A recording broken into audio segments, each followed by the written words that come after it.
O ano do podcast finalmente chegou. Sim, é isso mesmo. A nossa piada favorita de começo de todo ano finalmente é verdade, e isso é incrível. E mais incrível ainda é quando a gente faz podcast com mais mulheres. É o seu caso? Prepare seu microfone e o seu programa. A campanha hashtag O Podcast é Delas 2022 acontece em março e já estamos esperando por você. Inscreva seu programa em opodcastadelas.com.br/campanha 2022, grave com elas e concorra a alguns prêmios bacanas que preparamos para você. Bora participar?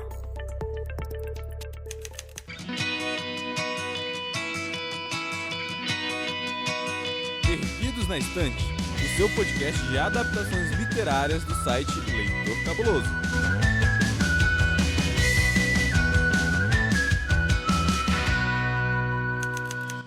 Começa agora a edição número 182 do Perdidos na Estante. Esse podcast gostosinho que chega pra você toda quinta-feira. Eu sou Domenica Mendes e esse episódio é muito especial porque estamos em ritmo de campanha hashtag O Podcast é Delas. Essa campanha que é tudo pra mim e é muito importante na podosfera. Por isso, hoje, eu estou muito bem acompanhada com duas mulheres incríveis. Bem-vinda, Tamires! Você tá bem? Eu estou bem, estou felicíssima de estar aqui e muito honrada com o convite. É a primeira vez que você grava aqui no Perdidos, né? Sim. Ai, que delícia! Bem-vinda, então. Obrigada. A geladeira fica ali, a cafeteira fica ali, fica à vontade para o que você quiser, tá? Mas a gente recomenda fortemente o café. Peguei um chazinho. Pode ser também, tá liberado.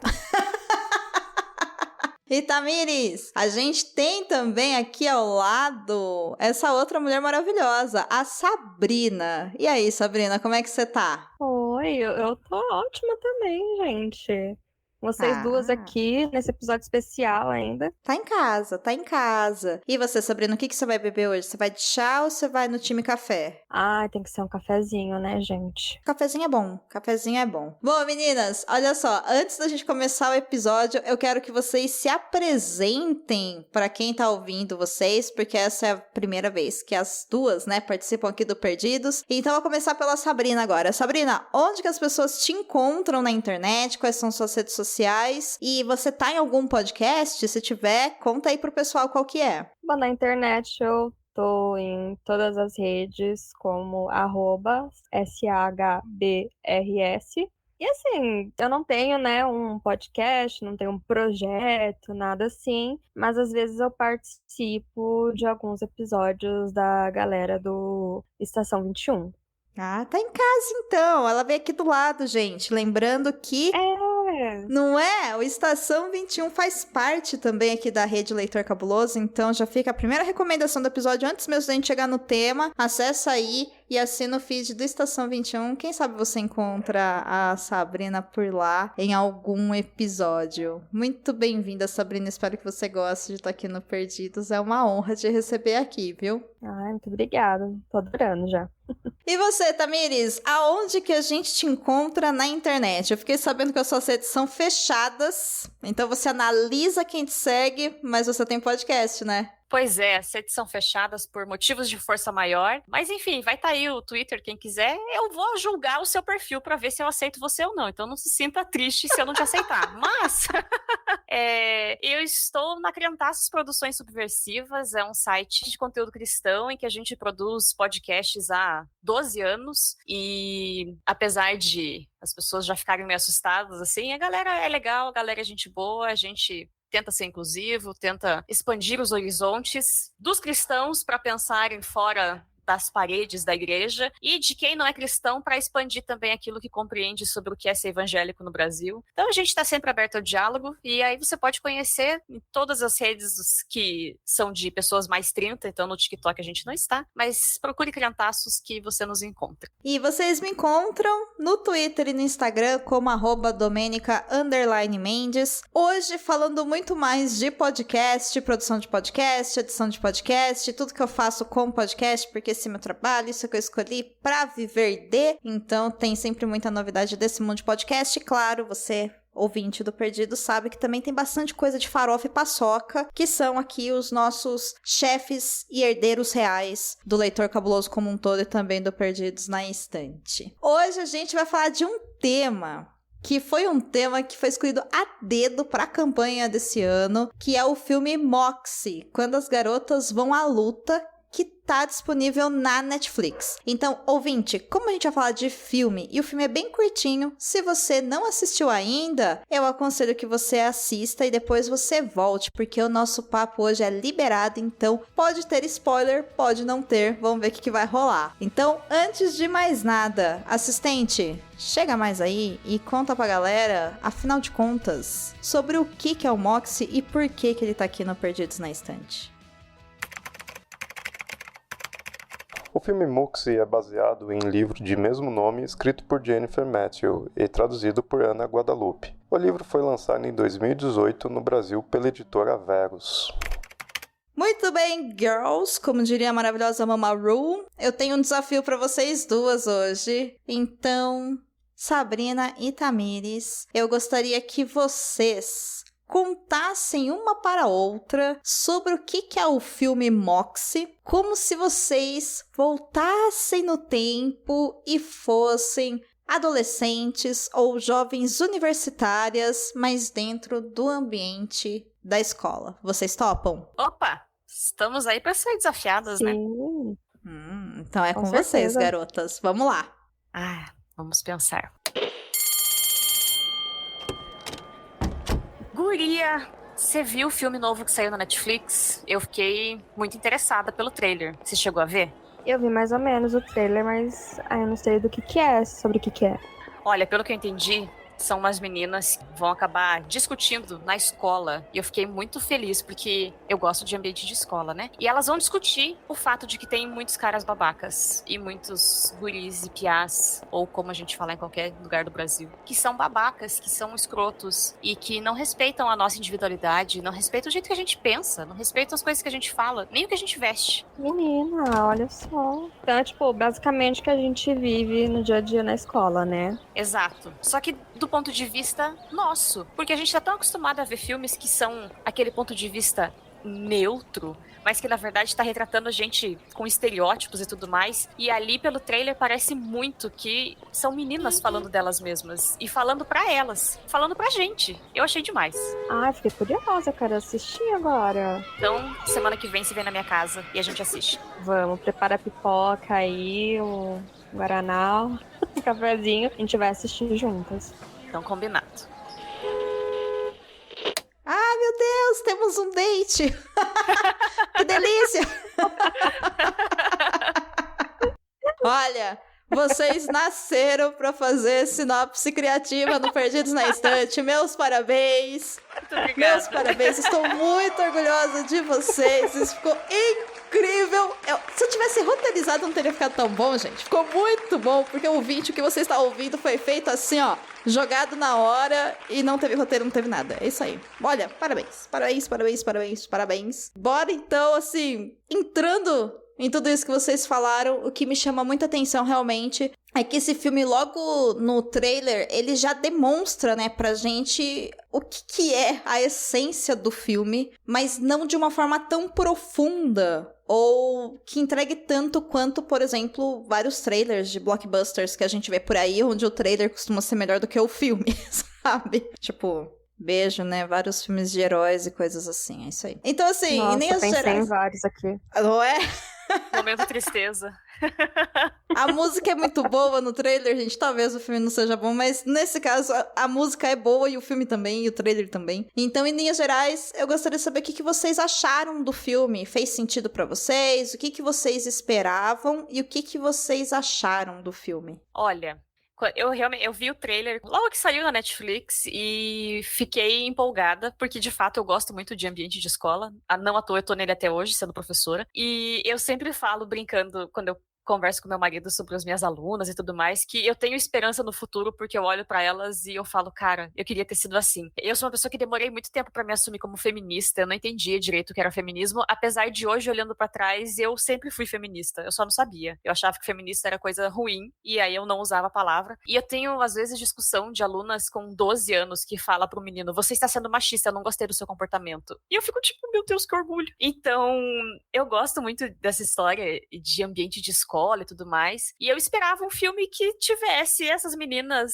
sendo empoderadas e tudo mais. E o filme entregou tudo, assim. Entregou até mais do que eu esperava. Eu achei ele divertido, eu achei ele interessante. É legal essa intensidade do jovem, né? Porque o jovem quer fazer tudo no máximo. Então, realmente foi um filme que eu gostei demais de assistir. E você, Sabrina, o que você esperava disso tudo do filme? Como foi pra você a experiência de assisti-lo? Então, pra mim foi bem interessante porque eu não vi o trailer dele, eu fiquei sabendo porque Domênica me chamou pra gravar, né? Aí a responsabilidade, olha a responsa. Fiquei curiosa, fui dar aquela curiada assim, tipo, o que é? Ah, tem um livro, beleza, tá na minha lista pra ler, inclusive, né?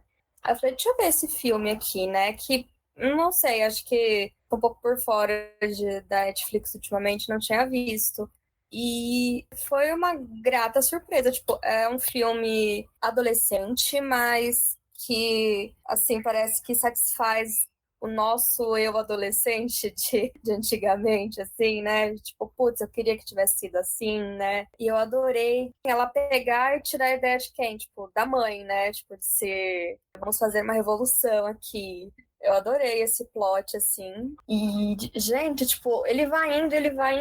Você acha, assim, que vai cair em algum clichê, alguma coisa. E não cai, sabe? Vai ficando mais forte, mais poderoso. E, tipo, gente... E, realmente, na minha época, né, de escola, assim, sabe? Era bem o que ela fala pra Lucy. Fala, olha, tipo, não mexe com ele não, sabe? Fica de cabeça baixa, tal. Porque ela quer ficar fora do radar, realmente, de todo mundo, né? E aí a Lucy pega e fala, mas por que eu que tenho que, tipo, ficar, tipo, né, baixar minha cabeça? Não, senhora, eu vou levantar minha cabeça aqui, né, e vai ser difícil, mas eu vou levantar. E aí, realmente, na minha época de escola, a gente não tinha esse negócio que nem a Tamis falou de você chegar pro menino e falar, você está sendo machista com isso e tal, não sei o que. A gente não tinha nada disso, não, gente. Era engole, sabe? E, tipo, ai, os meninos, eles são assim, tipo... Então, eu adorei, realmente. Foi uma surpresa mesmo. Cara, eu compartilho total, assim, do que vocês relatam da experiência de vocês. Eu também fui assistir sem ver o trailer, depois eu vi o trailer. E eu fiquei muito surpresa mesmo, tanto por essa questão de você colocar pessoas jovens à frente disso, porque realmente eu acho que retrata muito essa nova geração que, sim, nós, mulheres aí, dos 30 para mais, a gente tá contribuindo com isso, porque a gente conversa com as nossas sobrinhas, primas, filhas, enfim, com todo mundo que a gente pode, e também com os nossos filhos, sobrinhos, primos e rapazinhos que a gente conhece, justamente para trazer essa consciência, né, do respeito a essa questão do que o machismo coloca, né, e desrespeita. Então eu fiquei muito surpresa e eu também saí com essa mesma sensação de pensando, meu Deus do céu, se eu tivesse um filme assim, quando eu tinha, sei lá, meus 14, 15 anos, a minha vida teria sido outra. Não teria sido nada disso. E uma coisa que me chama muita atenção a partir da fala da Sabrina é que a Lucy, né, que é essa jovem aí que já chega batendo o pé e falando não, eu não vou abaixar a cabeça pra ele, ela é uma adolescente negra. E aí, de cara assim, eu olhei e falei, cara, pra quem estuda um pouquinho do feminismo, sabe que o feminismo, enquanto um movimento extremamente amplo, se a gente não tivesse as mulheres negras à frente dele, realmente levantando e falando, olha, as coisas não são assim, a gente não teria chegado em metade da estrada que a gente chegou, sendo que a gente tem que caminhar muito ainda, eu sei, mas a gente não teria chegado até aqui. Então eu achei isso muito adequado, muito forte, sabe? De ser uma personagem negra que olha e fala, não vou abaixar minha cabeça não vou. E é isso, e é isso, e ele lide com isso. O que vocês acharam disso? Tocou também vocês? Passou desapercebido? Tô falando demais?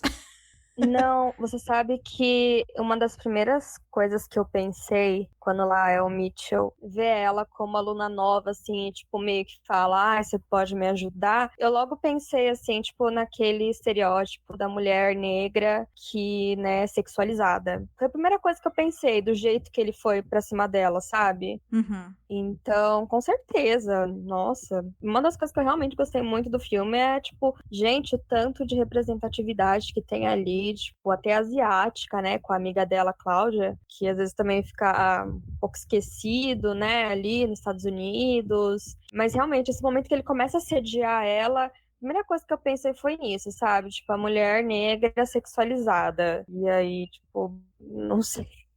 Passou pela cabeça de vocês? Isso ou só eu que, tipo... Não, eu acho que faz muito sentido, porque, infelizmente, a gente, como mulher que passa a refletir sobre esses assuntos, já nota esses gatilhos, né? E eu acho que foi proposital terem colocado ela na situação do assédio, sabe? Porque aí depois a gente vai ter uma outra circunstância de assédio, né? Que foge desse panorama, mas eu acho que ela foi colocada justamente pra gente perceber que, muitas vezes, alguns homens brancos se sentem numa situação de poder para oprimir outras, né? Então tem o fato dela ser mulher e aí o fato dela ser negra coloca ela numa posição ainda mais frágil, né? Diante desse cara abusivo. E eu concordo, a representação da Cláudia é muito legal porque ela mesma fala pra Vivian, né? Você não entende as coisas que eu passo porque você é branca. Você não vai entender os conflitos que eu tenho, as dificuldades familiares que eu tenho porque você vive numa situação diferente da minha, mesmo que a gente seja amigas há, sei lá, 12, 14 anos, né? Eu gosto dessa fala da Cláudia porque também ela me tira de uma zona de conforto de ler uma pessoa com descendência asiática como uma pessoa branca, sabe? Que é uma das coisas, né, que o racismo coloca a gente, né? Como se a questão do racismo fosse somente ligada à questão da produção de melanina corporal. E a gente sabe que não é assim. Mas se você não tem o convívio com essas pessoas, né, no seu dia a dia, talvez passe desapercebido. E eu olhei e falei, cara, até nisso eles tomaram cuidado de colocar ali uma personagem que ela é importante, porque é a melhor amiga da protagonista, é a amiga de infância da protagonista, é a mulher que ela confia. E ela falando, tá bom, você me conhece, mas você não sabe, né, o que eu passo, porque você não é como eu. E eu olhei e falei, quantas vezes na vida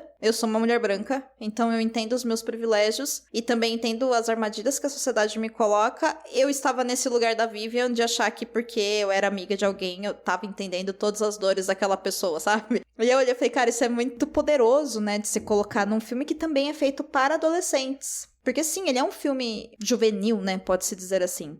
Diga aí, Sabrina. Eu senti que no momento que a Cláudia fala pra Vivian, né, tipo, você não entende porque você é branca, a Vivian, tipo, se toca, tipo, nossa, é mesmo, ela não é branca, Sim. Né? Acho que ela nunca tinha se tocado disso, e é, tipo, também meio que um soco na cara da gente, né, tipo, olha aí, né, o asiático, assim, ele é visto como branco, mas ele não é tratado como branco. Né? E além de toda a coisa de cultura e tudo mais, ele não é lido totalmente como branco, mas assim, você tem ali, você vê, tipo, não, você bota no grupo de branco. Só que esse momento bem emblemático que ela vai e fala sobre a mãe dela, que a Vivian parece que se toca, tipo, nossa, é verdade. A Cláudia não é branca que nem eu. Tipo, eu não sei as coisas que ela passa. Eu achei muito legal isso. Eu também achei muito legal. Me tocou bastante e também me colocou no movimento de questionar o preconceito no sentido de o tanto de piadinhas ou de preconceitos mesmo que a gente tem com descendentes asiáticos que a gente imagina, né, e é ensinado pra gente numa sociedade extremamente preconceituosa que todo asiático é extremamente inteligente, todos eles têm uma educação extremamente rígida, todos eles seguem regras. Gente, sabe? Não, né? Não, sabe? Os aspectos culturais, eles passam muito além disso e pouco que a gente vê tem a ver, sim, às vezes com traços culturais de determinadas etnias, pode até ser, mas na verdade tem muito mais a ver com a questão de como a sociedade, né, e o opressor lê aquela outra pessoa como algo diferente, por isso que a gente destaca essas diferenças. Então isso me pegou muito assim, falei, gente, ela colocou mesmo, né, e que poderoso colocar isso num filme, numa personagem que é a melhor amiga da protagonista. Eu acho que dá pra conversar bastante, assim, sobre isso. Eu achei bem legal, assim, bem legal mesmo. Garotas, o filme, a gente tá falando aqui de várias e vários personagens, a gente já falou de assédio, a gente já falou de preconceito, e sim, é, na verdade, uma grande escola da vida como ela é, né? Não à toa, e eu acho muito importante esse filme ser tratado dentro de um ambiente escolar, porque eu acho que tem ali também um possível sentido ou apontamento de que a educação ela pode ser transformadora, né? Que esse ambiente onde acontece a educação ela pode transformar as pessoas. Me chama muita atenção que a Lucy, ela segue todas as regras quando ela é assediada e a primeira coisa que ela vai fazer é recorrer à diretora, e a diretora é lá uma mulher branca, né? No auge da sua carreira, afinal de contas ela é diretora, e ela simplesmente lida com a resposta da Lucy, assim como um adulto lida com as dores de uma criança, porém, no caso, a Lucy não é uma criança, então ela lida colocando panos quentes no assédio e distorcendo através das palavras o depoimento da Lucy, exatamente como a sociedade faz cada vez que a gente fala que passou por uma situação de abuso. Cara, aquilo é muito pesado. Sim, ela questionando. Assédio é uma palavra um pouco forte, né? Ele tá te incomodando, né? Acontece, tá? Mas agora assédio. Até ela fala, né? Se a gente for colocar como assédio, eu tenho um monte de coisa que eu vou precisar fazer, não sei o que, blá blá blá. E a Lucy olhando pra cara dela, tipo, é sério isso? Tipo, adulto, né? Quem sempre fala pra gente, tipo, quando a gente é adolescente, se acontecer alguma coisa, procure um adulto, um responsável, ou você procura e ele, tipo assim, olha, então, a gente tá mexendo com uma pessoa aqui, né? Só falta ela falar isso, né? Tipo, de quem você está falando? Se fosse outra pessoa, talvez ela levasse como assédio, mas como é do queridinho da escola, né? Não. Então, tipo assim, vamos rever essas palavras aí, né? E não, deixa, tipo, gente, revoltante essa mulher. Revoltante essa diretora, meu Deus do céu. É bem difícil, né? A gente tem 3 figuras de autoridade que aparecem no filme. A mãe, que é a incentivadora, a diretora, que é a que nega todas as circunstâncias que destruam o cristalzinho dela, e ironia do destino, o cristalzinho dela vai ser destruído depois. E aí a gente tem o professor que eu começo detestando ele, né? Porque você fica, cara, sério, assim, você vai ficar nessa de, eu vou falar e perguntar o que as meninas acham apenas como uma protocolo que eu preciso seguir, e aí trilha uma bem levinha redenção no final do filme, mas é muito desconfortável pra mim, enquanto adulta que trabalha com adolescentes, ver que isso acontece, assim. Quando eu passei por situações de assédio, não chegaram a ser abuso, mas situações de assédio, eu não fui ouvida, e isso me marcou e me magoou muito, e saber que isso acontece até hoje, né? Saber que isso existe, saber que isso acontece, porque talvez seja a pessoa errada que você quer denunciar, talvez seja uma pessoa muito influente, talvez eu não quero ter o trabalho, então é realmente de estressar, de doer, assim, no fundo do estômago, os diálogos da professora, tanto com a Lucy quanto com a Vivian depois, porque, na verdade, ela só não quer ter trabalho, né? Ela só não quer ter dor de cabeça, e aí o que é conveniente dentro desse ambiente que existe de regras machistas, a gente vai ter ela desmerecendo a Lucy, a gente vai ter ela fazendo com que a moça da regata, eu esqueci o nome da menina que usa uma regata, precise usar roupas maiores porque ela tem seio grande, vestir a roupa diferente porque não, você não pode aparecer e tudo mais. Então é muito triste ver como os adultos, apesar de terem um discurso de busquem ajuda, muitas vezes eles não estão dispostos a fazer o que precisa ser feito. Cara, essa cena da blusa, ela é uma cena tão absurda, mas que todo mundo que não tem um corpo extremamente magro já passou, porque a gente tem toda uma questão com o corpo, né? Dentro da nossa sociedade, independente do nosso gênero, o gênero com o qual a gente se identifique. E quando a gente começa a se desenvolver e você se percebe como em um corpo de mulher, é muito assustador mesmo, essa virada de o meu corpo está mudando muito rápido, é confortável usar determinadas roupas, mas eu tenho que protegê-lo, porque eu também não posso incomodar, e eu não posso me pôr em risco. E é tudo tão confuso, e isso vai mexer tanto com a gente, assim, acho que pro resto da vida, né? E, enfim, vai piorando conforme a gente vai colocando mais camadas, né? Se a pessoa tem um corpo gordo, se a pessoa tem um corpo negro, se a pessoa tem um corpo gordo e negro, sabe? E assim vai. E aqui eu nem tô entrando em questões de transgeneridade, porque aí seria uma conversa completamente à parte, mas o quanto que aquilo ali é uma cena simples e extremamente didática, né? Que mostra como a sociedade realmente coloca a gente. Porque assim, o seu corpo se desenvolveu, o seu seio é grande, você tem que cobrir ele, você não pode usar uma regata, porque os homens, os meninos vão prestar atenção no seu corpo porque ele é seu corpo, a culpa é sua de ter esse corpo. Não é minha culpa se meu corpo é assim, é os caras que não tem que me assediar, não eu que tenho que me proteger, né? Exato. É muito didática, eu acho que toda essa parte que envolve a sala de aula mesmo, né, com esse professor que você muito bem trouxe, assim como essa cena, é extremamente didático, assim. Olha, eu literalmente sou a Sabrina. Porque eu me desenvolvi cedo, eu tenho seios grandes e eu já tinha, tipo, sei lá, com 12, 13 anos, eu já tinha seios grandes e já percebia que os meninos olhavam. E o que isso causou em mim foi não gostar dos meus seios, foi esconder.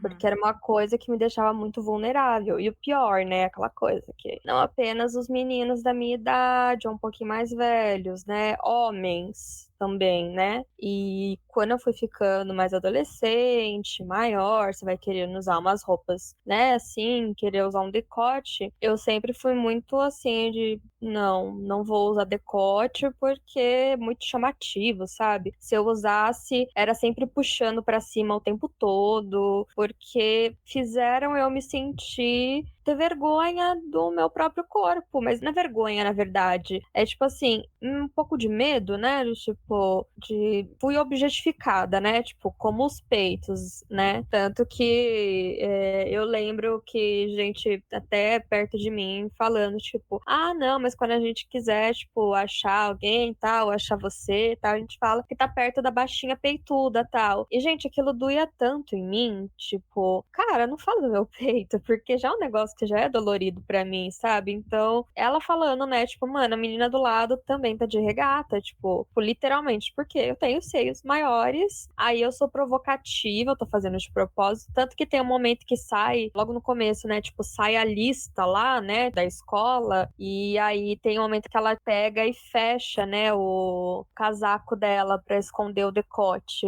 Nossa, eu me senti total ali representada, porque é muito esse sentimento, e eu achei lindo as meninas, né, tipo, tomando, assim, as dores dela também, e mostrando, tipo, que esses códigos de vestimento são ridículos, ainda mais, né, que nem as falando, tipo, ah, tem o fulano lá que fica sem camisa o tempo todo, e ninguém fala nada, agora a menina que ela tem um pouco mais de seio, ela quer usar uma regata, ah, não, já tá infringindo as normas aqui de vestimento, e aí, tipo assim, vamos usar regata, todas vamos usar regatas, e chegam lá, né, aí é o momento que o professor fica meio, tipo, gente, eu não sei como agir aqui Coitado. nesse momento. Senti um pouco de dó dele nesse momento, assim, né? Tipo, uma coisa meio tipo, eu quero apoiar vocês, mas ainda assim eu sou um adulto falando com adolescentes que estão aqui, né? Falando sobre esse tema. Eu tenho aqui também, né? Tipo, E é um a tema que, diretora. Eu como imagino. homem, envolve o corpo das meninas. E aí, se ele fala de qualquer jeito que pareça que ele tá falando sexualizando elas, ele é o adulto que pode ser punido como um agressor, né? Um assediador para as alunas. Então, eu realmente,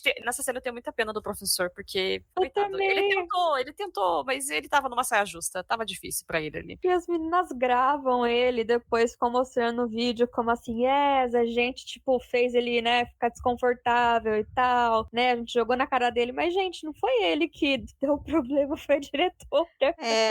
E eu acho que a questão já é uma violência, o fato da diretora fazer ela se cobrir, né, colocar uma outra blusa, daí como ela não tem, ela é suspensa no dia. Mas eu acho que é uma violência ainda pior, porque é uma violência que não é nomeada, sabe? Então, assim, não se chega e fala, o problema é esse mesmo, você tá chamando a atenção. Que é tipo, ai, querida, veja bem, você, sabe, tipo, não se assume que você tá perseguindo uma pessoa por um motivo específico. Você tenta dar um verniz de, é que a gente não quer atrapalhar o ambiente de estudos dos seus colegas.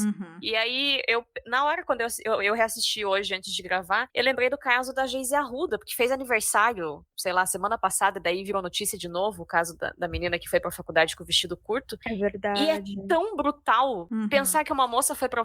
Ela teve que sair escoltada pela polícia da faculdade. É um absurdo. Porque ela tava com vestido curto. Sério, é muito brutal pensar que isso aconteceu, assim. E eu acho que fez 10 anos, se eu não me engano. E eu acho que aconteceria ainda hoje, mas a repercussão seria muito diferente, assim. Porque ela foi culpada, inclusive na mídia, né, na época. E eu acho que hoje, pelo menos um pouquinho, a gente avançou nesse sentido. Eu acho que teria um pouco mais de discussão sobre essa questão de por que a roupa é um problema, sabe? Sim, eu acho que há 10 anos atrás nós não teríamos, assim como nós não tivemos, isso é um fato consumado, né, como se diz, filmes, por exemplo, como Moxie, que trata dessa questão de uma maneira extremamente lúdica. E eu acho que é muito interessante colocar também a imagem da diretora como uma mulher, porque nós temos mulheres machistas que também são ensinadas a serem machistas e elas não conseguem quebrar esse ciclo, seja porque vai dar muito trabalho, seja porque eu não consigo entender, seja porque, escuta, se eu passei por isso, estou bem, vocês também passam por isso e vão ficar bem. Não importa, né? E é interessante a gente também observar no filme que, desde o título, né, quando as garotas vão à luta, são adolescentes, então também tem muito uma ideia do novo, né? O jovem, que é isso que foi falado lá no início da nossa conversa, que quando a gente é jovem, a gente abraça e a gente vai em frente e fala, eu vou mudar sim. Em determinado momento da nossa vida, quando a gente começa a envelhecer um pouquinho, não envelhecer, né, pra terceira idade, mas a gente se torna adulto e aí você começa a declarar imposto de renda, você começa a olhar e falar, ai, gente, não tem mesmo o que fazer, essa batalha aqui não compensa, mas tem batalha que é necessário sim, todas as gerações agirem, cada uma ao seu modo. A diretora do filme, Amy Poehler, é conhecida por seus papéis de comédia, especialmente pelo papel de Les Gnop na série Parks and Recreation. Você deve saber de quem estou falando. Ela virou meme graças a uma cena onde aparece com um terninho segurando as duas mãos e comemorando enquanto fala feliz, fazendo ondinha com a mão. É importante você saber que Amy só trabalha em obras que acredita e esse filme tem tudo a ver com isso. Um fato curioso de sua direção no filme Moxie é que o ator Patrick Schwarzenegger, que interpretou Mitchell, não conseguia sempre ser mal com os seus colegas. Nessa hora, Amy dava um empurrão nele, para deixar ele irritado, já que às vezes ele estava sendo legal demais. Bom, e disso tudo que a gente tá falando, meninas, eu gostaria de tocar agora no assunto a partir, né, dessa transformação que esse professor passa, da gente falar também da figura dos homens, dos personagens masculinos que a gente tem nessa obra. Eu acho que nós temos, enfim, também 3, né, estereótipos ali, 3 representações que são muito importantes. Uma vocês já falaram, que é o professor, que depois a gente percebe que ele também estava ali, enfim, trabalhando, ele se desenvolve no estudo, ele começa a entender e beleza, mas a gente tem um aliado ali, um aliado que é o Seth, que é um personagem bastante carismático e que chama bastante atenção e que, assim, explodiu minha cabeça quando eu vi que ele tinha lido a primeira edição da Zine Moxie, que a Vivian deixou lá no banheiro, com um código, né, de quem estivesse apoiando as garotas e as suas pautas, que deveria fazer as estrelinhas na mão. E aí ele chega e só mostra, assim, para as meninas, né, que ele era um aliado. E eu não sei vocês, mas eu passei o filme inteiro morrendo de medo do Seth fazer alguma besteira, sabe? E estragar.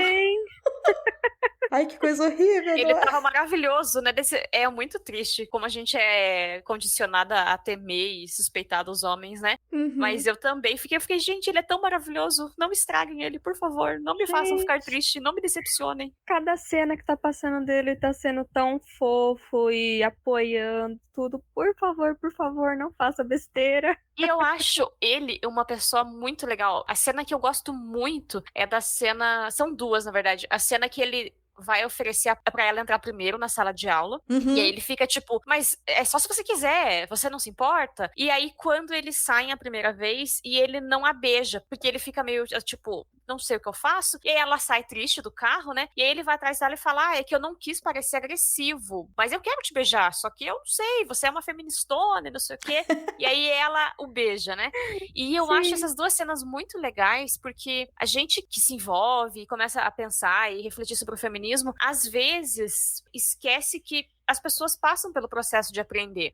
Eu não acho que nenhuma de nós tem que ser professora de feminismo para homens de 20 anos pra cima, porque, né, dá pra você pesquisar por si. E isso serve pra racismo, machismo, o que você quiser, você sabe, é só você buscar. Mas, de respeitar o tempo das pessoas, ele não fala essas coisas, ele não fala desse jeito porque ele tá ironizando o feminismo, como é o caso do Mitchell. Ele não fala desse jeito porque ele não se importa, é porque ele tá genuinamente preocupado em não fazer nada errado. E aí, às vezes, ele parece bobo e fica perdido porque ele tá preocupado com a coisa. Então, até nesse ponto de, sabe, tem cara que é tonto. Não é que ele é mal intencionado, ele é tonto mesmo, e ele tá perdido. E é um mundo tipo, poxa, eu não quero ofender ninguém, mas eu falo, eu não falo. Então, eu gosto muito da dinâmica dele, e eu gosto que nessas duas cenas que eu citei, ela também acolhe os sentimentos dele, entende, e eles, é isso, vamos embora, e tá tudo bem. Que legal que você fez, mas assim, não faz diferença, né? Então, eu acho muito legal essa ideia de aceitar e entender que os meninos também passam por um processo de reconhecimento para entender por que as mulheres protestam, por que as mulheres questionam muitas das coisas, né? Que é o oposto do que o Mitchell faz. Ele tá ali, de fato, ironizando e diminuindo o que elas fazem e diminuindo o feminismo em consequência também, né?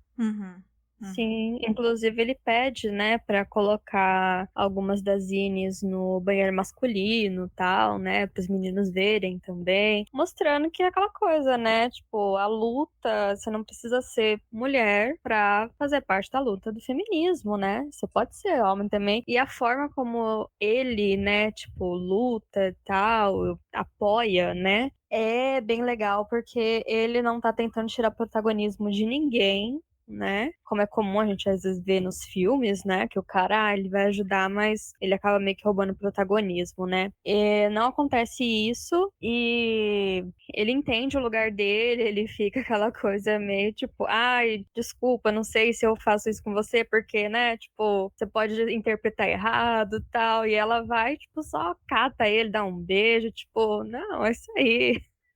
Ah, eu amei esse personagem, gente. Ele perfeitinho, nossa. Ele é. E eu acho muito importante colocar essa figura do aliado e, enfim, gente, eu assino embaixo de tudo que vocês falaram, porque eu acho que até fazendo um contraponto, né, com a cena que a gente falou no bloco anterior, do professor que quando ele tá naquela saia justa, todas elas comemoram que ele ficou constrangido, e sim, existe uma parte desse processo do entendimento das nossas pautas e das nossas necessidades da gente querer, sabe, e com a mesma força que a gente recebe pro opressor ou para aquela pessoa que representa esse opressor, no caso, era um professor, era uma autoridade, né? Ele tava na mesma posição ali, por exemplo, da diretora de falar, não, a menina não precisa sair daqui por causa da roupa, e ele não fez nada. Logo, se você vê uma agressão e você não faz nada, você também é um agressor, né? Então, existe esse lado, sim, da força contra, mas existe, sim, e eu sempre falo, e vou viver falando, e pra mim está ok, porque eu acho que faz parte, né, da nossa vida, de que sim, quando a gente fala de pautas como o feminismo, homens têm que saber o que é, homens têm que entender o que é, e homens têm que participar disso também, mas não como mulheres, tem que participar como homens. E eu acho que a gente perde às vezes um pouco mesmo a paciência, né, porque existem Mitchells por aí, que são as pessoas que ironizam, assim como existem sim as mulheres machistas, mas é muito importante a gente também aprender a lidar com os aliados, porque a gente precisa deles também, porque eles ocupam um espaço ali entre os homens que a gente nunca vai conseguir ocupar sendo mulher. Então, Exato. é fundamental que eles estejam ali, né? É fundamental. Então eu acho que o set ele é muito importante por causa disso, e eu não poderia ter dito melhor do que vocês disseram sobre essa questão do protagonismo, né? Que ele não rouba esse protagonismo, e o quanto que ele é cuidadoso. E uma coisa que eu observo muito, eu tenho duas sobrinhas que elas são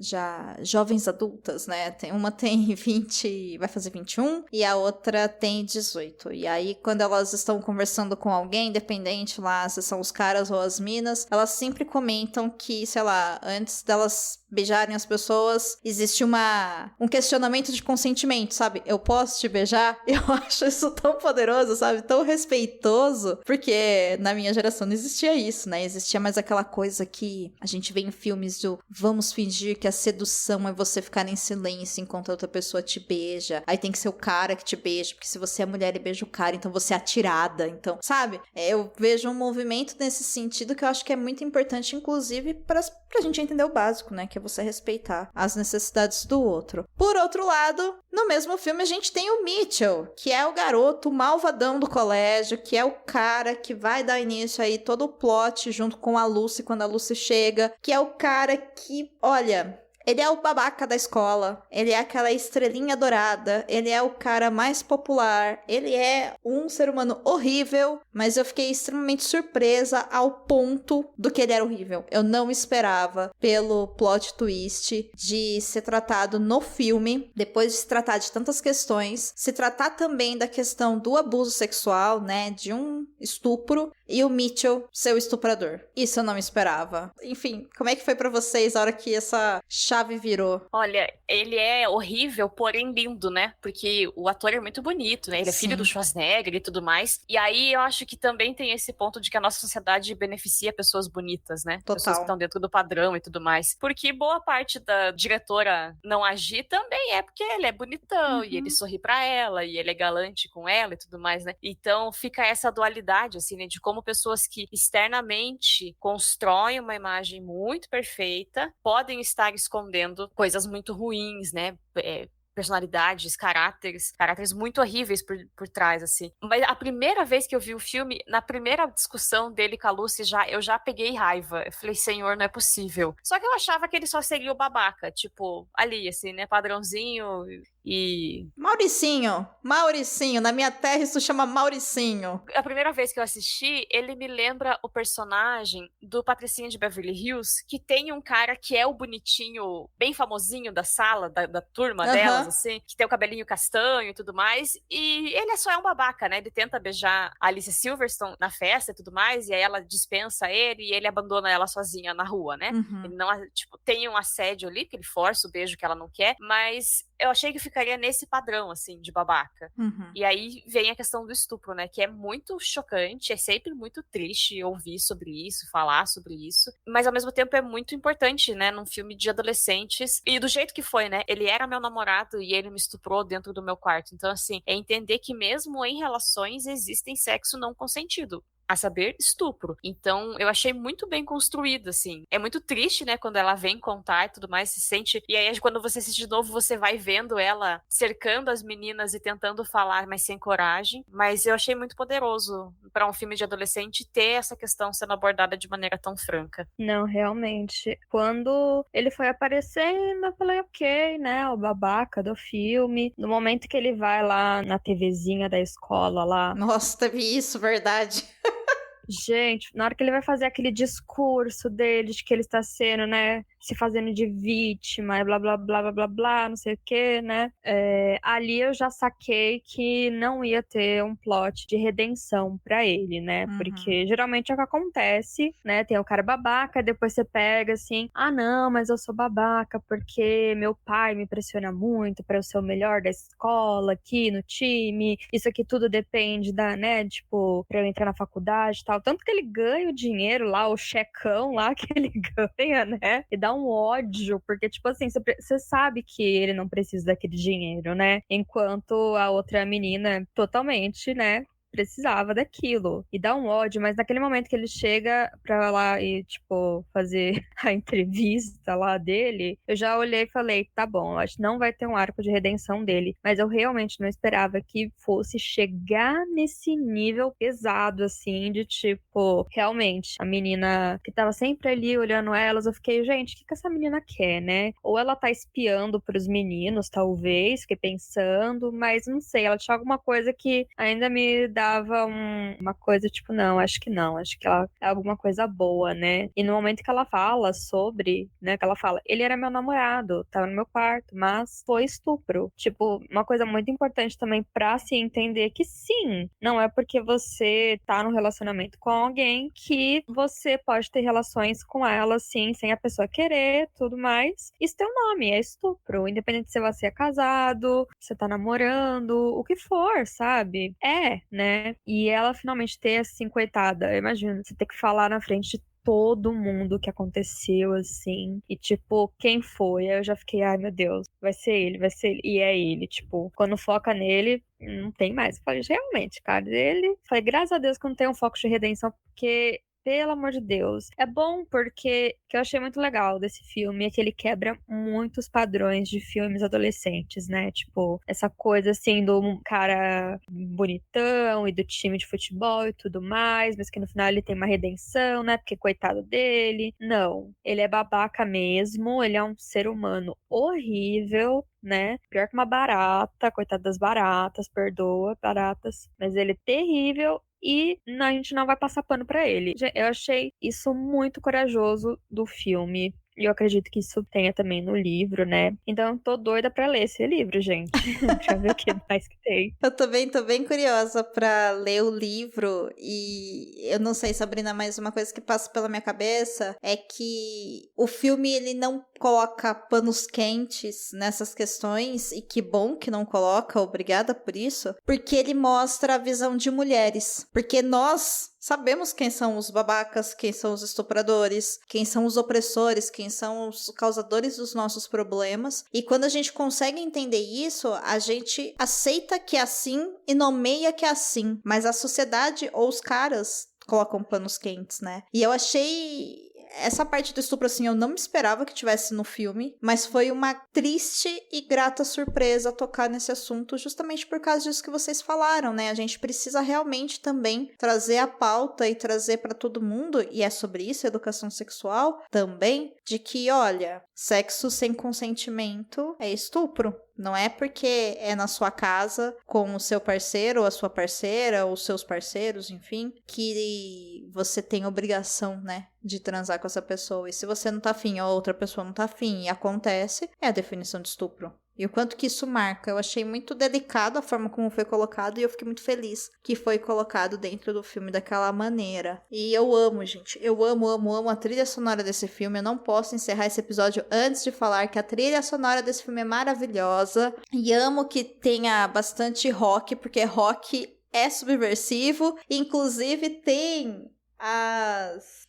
Ai, meu Deus, como é que chama aquelas gurias da banda que tocam? Lindas, exatamente. Elas são maravilhosas. Sim, gente! Eu não sei se vocês conhecem, na pandemia elas lançaram uma música chamada Racist Sexy Boy. Sim! Porque elas começaram a ser agredidas, né, por serem asiáticas na escola, porque o coronavírus era culpa delas. E, Ai, cara, meu Deus. elas são maravilhosas, elas são incríveis de verdade. Elas eu são amo elas. Uma gracinha, um bando de adolescente fazendo rock and roll pra caramba, meu Deus do céu. O meu eu interior pira, e eu vou deixar o link, gente, delas cantando no post desse episódio, porque vocês precisam ver essa música que a Tamires muito bem trouxe.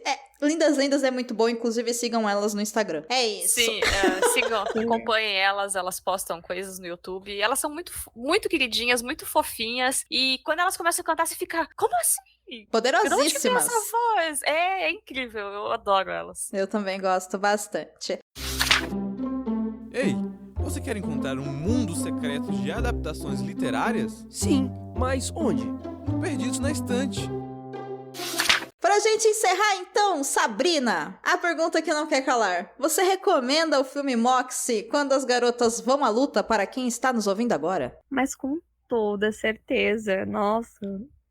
Como eu falei, eu fui assistir assim, sem grande expectativa pra ver o que era, e eu amei. Eu espero que as comédias românticas, que os filmes de adolescentes de agora, dessa nova geração, sigam esse tipo de padrão, né? Quebra aquele padrão nos 90, pelo amor de Deus, no começo dos anos 2000, que eu já não aguento mais, gente. Mas, nossa, eu vou com certeza, tipo, saindo daqui já, tipo, fazer a palavra aqui do Moxie, porque, gente, é maravilhoso. Mesmo a gente mais velha faz a gente questionar muita coisa, significar algumas coisas, lembrar, né? E principalmente quem tem filhos, filhas. Eu acho muito legal também assistir, pensar como educar os seus filhos, né? Para não passar por situações como elas passam, né? Como a gente passou. Então, é o que eu vejo das minhas amigas que têm filhos e filhas, né? Gente que tem filhos meninos, tentando, assim, criar filhos feministas. E é fantástico isso. Então, com certeza, gente, eu tô espalhando já a palavra de Moxie, com certeza.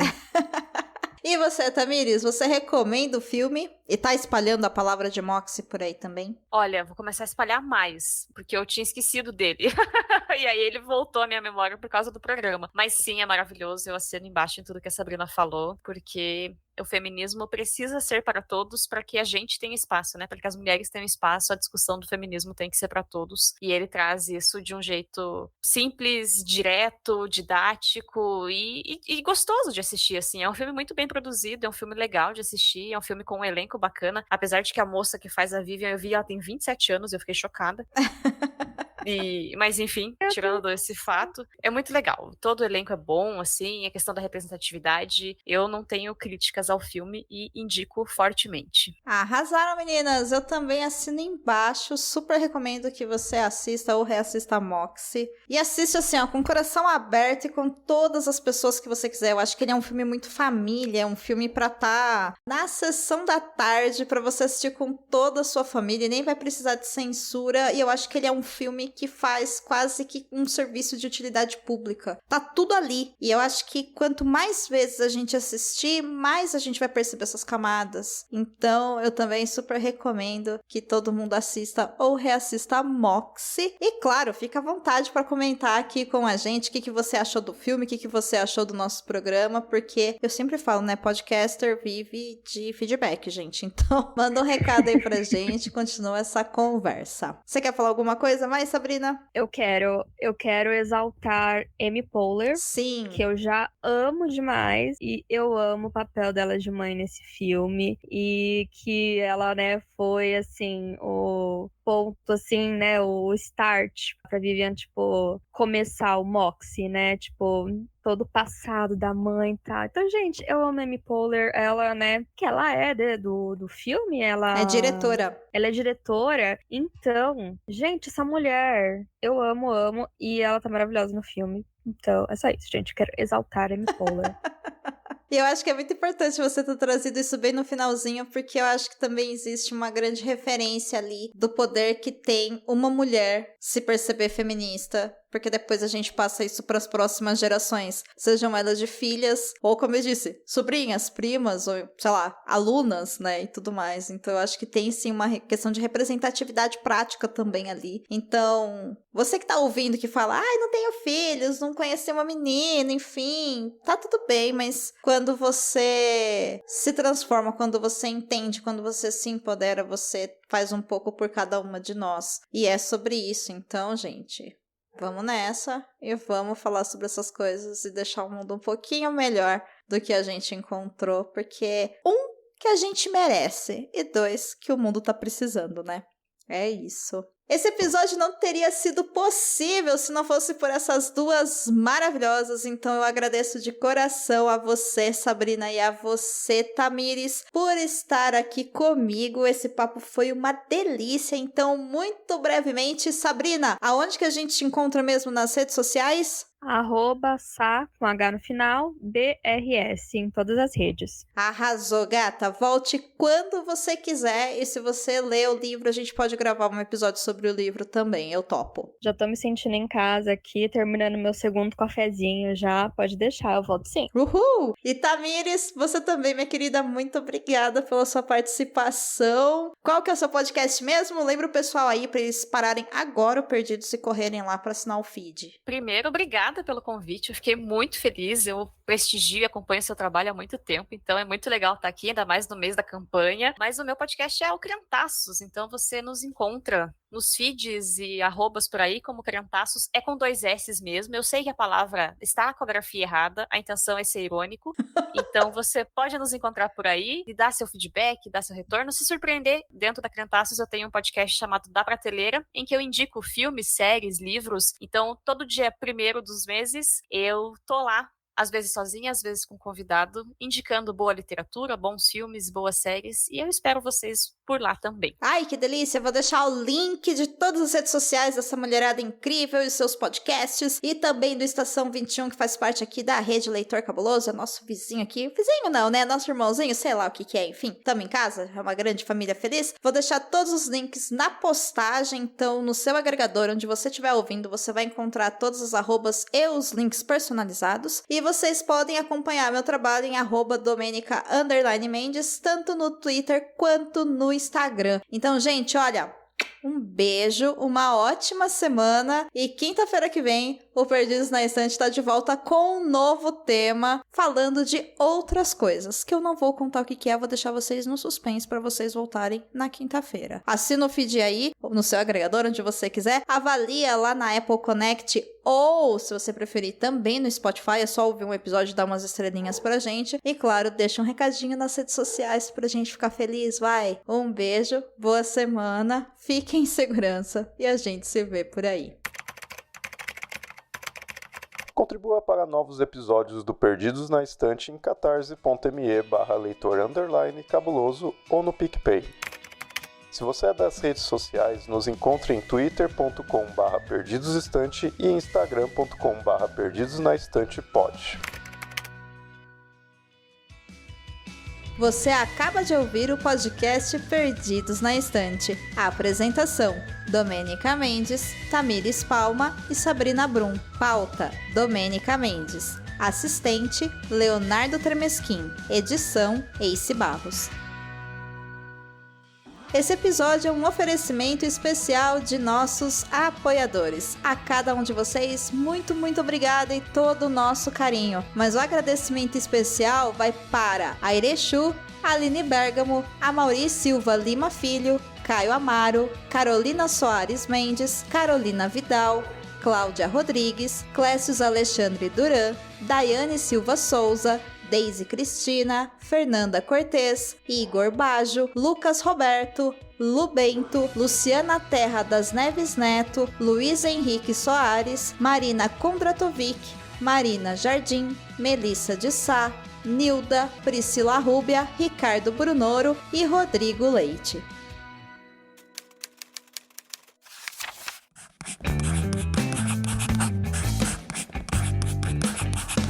Esse podcast faz parte do site Leitor Cabuloso. Conheça nossos conteúdos em www.leitorcabuloso.com.br.